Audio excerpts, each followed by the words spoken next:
Hey everybody, this is Russ from Retro Gamecore. So yesterday I achieved a really significant milestone for myself and for this YouTube channel. We reached 50,000 subscribers. Now if anyone had asked me a year ago if I was going to start up a YouTube channel, let alone have 50,000 subscribers, I would have told them they were crazy, but here we are. And you know, it's kind of amazing that this retro handheld community exists in the first place, and that we've all kind of congregated together here on YouTube and other platforms. And while I'd love to say that the growth of my channel is the result of hard work and dedication and a certain artistic flair, somebody recently commented that the growth of my channel actually coincides with the amount of times that I show my cat Chicken on the screen. And honestly, I can't argue with that, it's right. So really, I want to thank everyone in this community for helping me and supporting me as we grow and move forward, but also I've got to give mad props to Chicken too. So what are we going to do in this video? We're actually going to do something new, and I'm actually going to rank out my top 5 retro handhelds as of right now. And we're filming this here in mid-July of 2021, and always keep in mind that there's new devices coming out all the time, and I reserve the right to change my mind. And I think you'll find that this top 5 may surprise you if you've watched some of my previous videos, because I've done a lot of reflection these past few days, and realized that some of my favorite devices are not the ones I expected at all. So we'll go over my top 5 retro handhelds, and I'll also be hosting a giveaway near the end of this video as well. So without any further delay, let's jump into it. Now to start off, let's go over some of the parameters that I decided on. Number 1, there were certain devices I decided not to feature as my top 5. For example, I decided to not use first-party devices like the Sony PS Vita. And even though the Vita is probably one of my favorite handhelds altogether, this one needs to be hacked, and there's a ton of different other workarounds you have to do to get it up and running. And so for that reason, I decided it doesn't really fit into this top 5. Now another argument can be made that you can just take a phone and put a controller on it and all of a sudden you have a retro handheld. And that's true to an extent, but at the same time I do think there's something special about having a device that's dedicated to gaming. So while I do think that using an Android phone like this Google Pixel 3 is a great solution to be able to play all the way up through GameCube games, we're going to stick with dedicated devices in this video. And finally, I tried to keep the price down to under $150. So a device like this one, the GPD XD Plus, which somebody recently donated to me for a review, it's a little too expensive. This thing costs $250, and it's basically a cross between a Nintendo DS and an Android phone. And I'll do a review of this later, but for now, it's not going to be considered in this top 5. Okay, let's get started. Number 5 on the list is the Powkiddy V90. This device costs about $40, has a clamshell design much like the Game Boy Advance SP, has a volume rocker, USB-C and headphone ports, and a user-replaceable battery. The design itself is pretty bare bones, but I appreciate that it has stereo speakers, and the controls are pretty good, a bit mushy, but I like that. Now you can put a custom firmware on this that'll allow you to have easier navigation through your systems and games. And in general, this thing really shines with 16-bit and 8-bit systems, but it can also play a little bit of PS1 as well. I think in terms of talking about the value of $40 here, this is going to give you the most bang for your buck. And it's super easy to throw in your pocket too. Alright, number 4 on the list is the RG350M. Now this device is made out of aluminum, has dual USB-C ports, and an HDMI out as well. I really like the analog sticks and the face buttons, stereo speakers, dual micro SD cards, and a wonderful 640 by 480 display that runs at a 4:3 aspect ratio. This makes it a really nice system for PS1 and below gameplay, and the premium feel of this aluminum shell is really impressive. Even though this is one of the more expensive devices on this list, it's about $130, you definitely feel like you're holding something that's premium. Now that being said, the user interface on this is not quite as intuitive as something on the other devices we'll see later on this list, but overall, if you want to play classic systems, this is going to be a really good bet. Okay, so for number 3 on the list, we need to actually talk about 3 different systems, and that's because they all run the same chipset and they all have the same kind of horizontal layout. So I'll talk about each of these real quick. First is the Powkiddy RGB10. This one is the smallest of the devices that use this chipset, making it the most pocketable. Now this one only has a single analog stick and only one mono speaker. And the device I'm actually showing here is a modded version. It has a metal case and an OCA laminated screen. That's not actually typical for this device, and the modded one here costs $135. So that's pretty pricey for what it can do, but I do really love this one. Up next is the Qi Game Force. Now this device has a 640 by 480 display, which is really nice, but it suffers from bad analog sticks as well as wobbly face buttons. But it has a really nice chunky feel to it and a very unique design.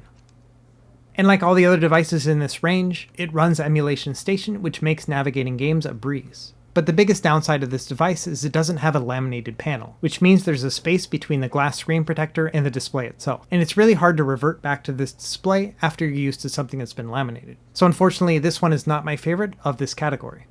So which one is my favorite? This one here, the Anbernic RG351P. Now there's also a metal version of this one. It's about $40 more expensive, but I really like these devices. They're really well designed, they have a volume wheel which the other ones don't, stereo speakers, and pretty good shoulder buttons, unfortunately no HDMI. Now this one, like the RGB10, has a 3:2 aspect ratio running at 480x320 resolution. That makes it absolutely perfect for Game Boy Advance gameplay, and it also fits PSP games fairly well. Now unfortunately, if you're going to try to play classic systems like Super Nintendo, which natively run at a 4:3 aspect ratio, you either have to stretch things out to fill the screen, or you have to pare it down and have bigger black bars on the side. Not the end of the world, but this screen definitely is lower resolution than something like a 640x480 display. Speaking of which, let's go to number 2. This is the Anbernic RG351V. Now in previous assessments, I never really considered this one better than the RG351P. Part of that has to do with the corners they had to cut for this design. For example, a single analog stick, mono speaker, and then shoulder buttons in the back, which are not very ergonomic, unfortunately. But all things considered, this thing has won me over. A lot of that has to do with the 4:3 aspect ratio and the 640x480 high-res resolution. When it comes to playing games that natively run at that resolution, like Nintendo or Super Nintendo, this thing is just a dream to play. And obviously Game Boy and Game Boy Color games just are very fitting on this. But plenty of other systems look really great on this too. For example, the Dreamcast and PS1 both had a 4:3 aspect ratio. And so because of that, these games just look incredible. So despite its flaws, this one has actually bumped up over the RG351P in my favorites list. When I first heard about this device, I didn't think I was going to like it at all. And slowly over the months, it has creeped up to my number 2 spot. So what's number 1? Again, we're going to need to talk about a specific category of devices, and these are the 5-inch devices here. Now the first one to come out was the Odroid Go Super. And this is a pretty good device, but it does have some flaws. For example, it has very big bezels around the screen. And I've had to do a lot of mods to improve it. For example, I had to add new conductive rubbers to make the buttons feel better, and I had to swap out the analog sticks with PS Vita analog sticks. And even then, the controls on this just aren't that great. As much as I love the screen, and the fact that it has a full USB port on it, the flaws are just too much for me. Which leads to my number 1 device here. And this is the Powkiddy RGB10 Max. It's basically a clone of the Odroid Go Super with a bunch of improvements to it. For example, it got rid of those bezels around the screen, it has much better controls and true analog sticks from the Nintendo Switch, and while it doesn't have a full USB port, it does have 2 USB-C ports, as well as built-in Wi-Fi. Now unfortunately, even though it looks like it has stereo speakers, it's actually still a mono speaker like the Odroid Go Super. But the screen on this device, much like with the RG351V, really won me over. This is a 16:9 resolution display, which you wouldn't think is very good for retro gaming, but it actually works really well all things considered. For example, PSP is going to run at native aspect ratio because that's a 16:9 system. And even something that's a little less wider, like the Game Boy Advance, is still going to look really good on this device too. And because it's widescreen, you can play DS games with both screens side by side, which is really handy. And even when you're playing something that natively runs at 4:3, depending on the firmware you're using, you actually can use these nice system bezels, which fill up the blank space on the screen and makes everything come together very nicely. On top of that, this system can support widescreen hacks. For example, widescreen Dreamcast games work wonderfully. And a lot of this is thanks to the Retro Oz firmware, which is the one I recommend for this device. On top of that, there are a bunch of ports that can work natively in widescreen. For example, you could play through the first Diablo with a beautiful widescreen display. You can play all sorts of Doom mods. For example, here is Call of Duty Brutal Doom. And while it's a mouthful, it's a lot of fun to play. A modded widescreen Doom in a handheld device is something you have to see in real life in order to really experience.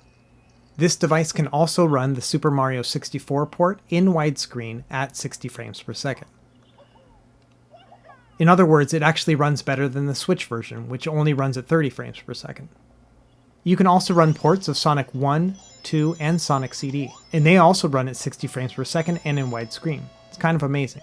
And I have to say, the single game that won me over with this device is Shovel Knight. This has also been ported over, and it plays in widescreen natively. And this has probably been one of my favorite platforming experiences of the past 20 years. It's a lot of fun.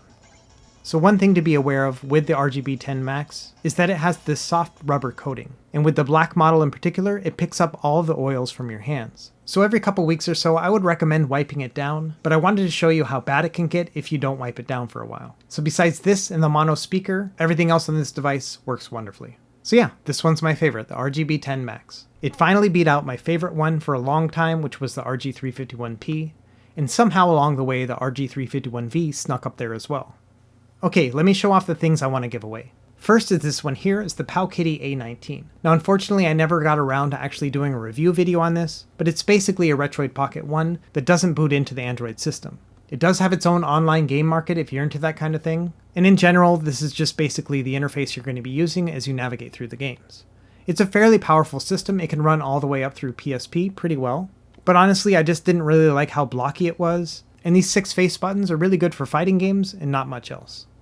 Another device I want to give away is the GKD Mini, and I did a full review on this one, and I liked it okay, but honestly I think that other people are going to appreciate this more than me. It has these nice shoulder buttons on the back, and you can actually play it sideways if you want to play vertical games. Overall, it's a neat little device that honestly looks a lot better than it feels. So I also want to give away my GameSir X2 Bluetooth controller. Now this is a telescopic controller that will work with any smartphone that uses Bluetooth. You basically just put the phone inside, connect it via Bluetooth, and away you go. This will work for both Apple and Android. Now the reason I'm giving this one away is because I have one that has a USB-C connection, so I don't need the Bluetooth one. And I do want to note, in my review, I did detect some lag with this device, so there may be some issues with it, or it may have just been user error, who knows. And another telescopic controller that I'd like to give away is this Razer Kishi. Now this one has a USB-C input, so it's only made for Android phones, but it works the same way as the other one. You basically just put the phone in between, and then you can instantly start playing your games. Personally, I just didn't like the feel of this one that much. I definitely prefer the GameSir controllers over this one, but if you like it, it's yours. Finally, I also want to give away the Super Console X Pro. Now this device is preloaded with a bunch of different games on it already, and it can run everything up through PSP and Dreamcast fairly well. And even though I only see one controller here in the box, I'll put in 2 controllers when I ship it out to you. And I like this one a lot, but I just have a lot of these boxes sitting at the house, so I decided to give this one away.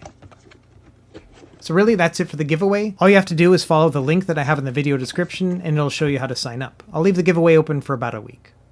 Alright everyone, that's it for this video. I really wanted to smash several things together into one video here. Number 1, I wanted to thank everyone for your support in reaching 50,000 subscribers. Number 2, I wanted to talk about my top 5 games in the retro handheld space right now in this summer of 2021. And I also wanted to give away a few of the things that were collecting dust here at the house.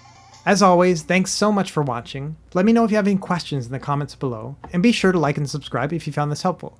And we will see you next time. Happy gaming!